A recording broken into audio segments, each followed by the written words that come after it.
Hello दोस्तों, स्वागत है आपका हमारे YouTube channel Hindi boy story में।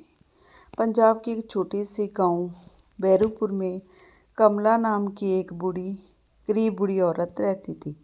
कुछ साल पहले तक वह लोगों के घरों में काम करके अपना और अपनी बेटियों का पेट पालती थी। लेकिन अब उम्र के बोझ और बीमारी ने उसके शरीर को इतना कमज़ोर कर दिया था कि उसे काम छोड़ना पड़ा। उसकी 2 बेटियां थीं, नैना और गौरी। नैना सिलाई करके घर चलाती थी और गौरी गांव के बच्चों को ट्यूशन पढ़ाकर थोड़ी बहुत आमदनी कर लेती थी। एक शाम कमला ने धीरे से कहा, गौरी बेटा, मेरी दवा ख़त्म हो गई है, लौटते समय लेती आना। गौरी थके स्वर में बोली, माँ, महीने के आखिर में एक पैसा भी नहीं बचता। हर हफ्ते दवा का खर्च, मैं थक गई हूँ सब संभालते संभालते। कमला की आंखें भर आई। क्या करूँ बेटी, अब खुद से कुछ हो नहीं पाता, तुम लोगों पर ही निर्भर हूँ। गौरी के मन में दबा दर्द फूट पड़ा। सब कुछ मुझ पर ही क्यों माँ?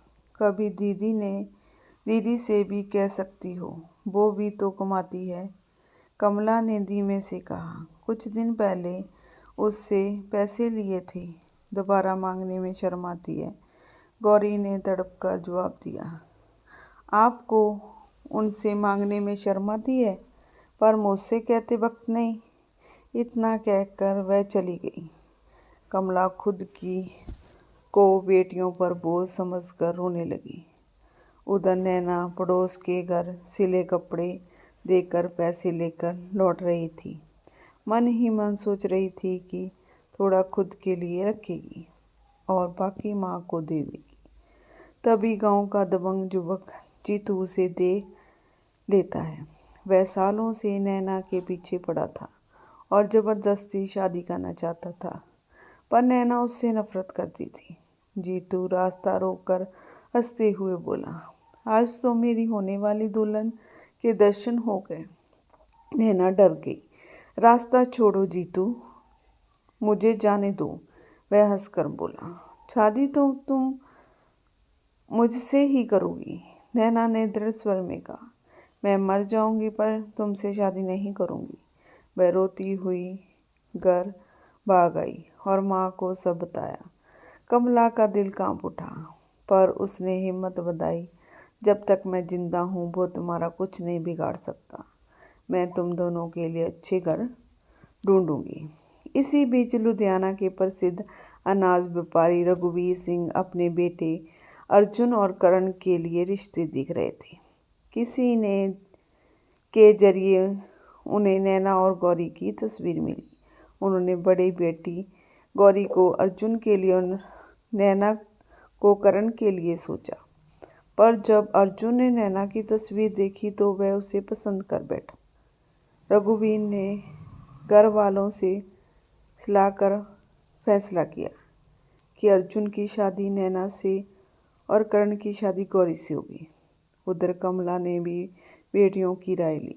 गौरी को मन में ही मन बुरा लगा कि बड़ी होकर भी उसका रिश्ता छोटे बेटे से तय हुआ, लेकिन उसने कुछ नहीं कहा।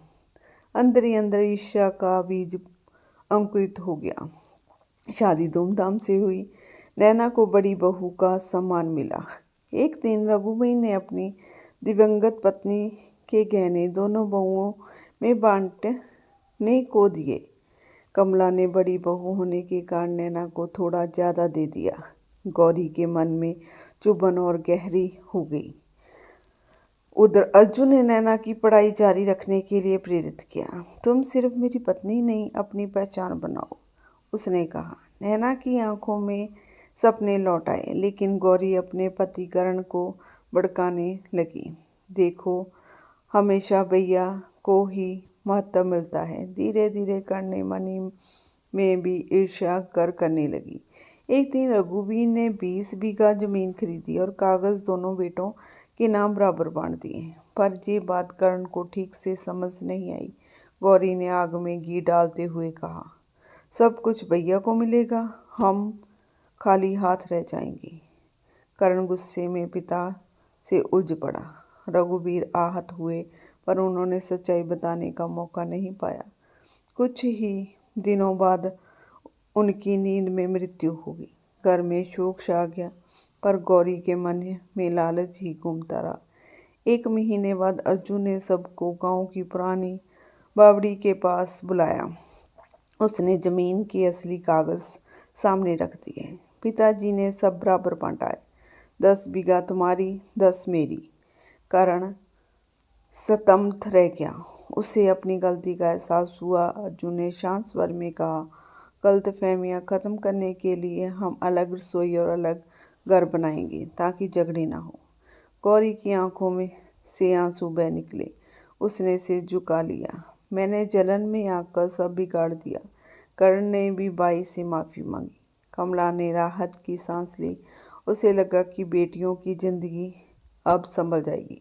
नैना ने पढ़ाई फिर से शुरू की। गौरी ने भी अपने भीतर की कड़वाहट छोड़ने की ठानी। जीतू जैसे लोग समय के साथ पीछे छूट गए। बैरूपुर गांव में फिर से शांति लौट आई। कहानी यही सिखाती है कि लालच और जलन रिश्तों को तोड़ते हैं, लेकिन सच और विश्वास उन्हें फिर से जोड़ सकते हैं। कहानी अच्छी लगी तो प्लीज़ मेरे चैनल को सब्सक्राइब, लाइक एंड शेयर ज़रूर करना। स्टोरी को पूरा देखने के लिए आपका बहुत बहुत धन्यवाद।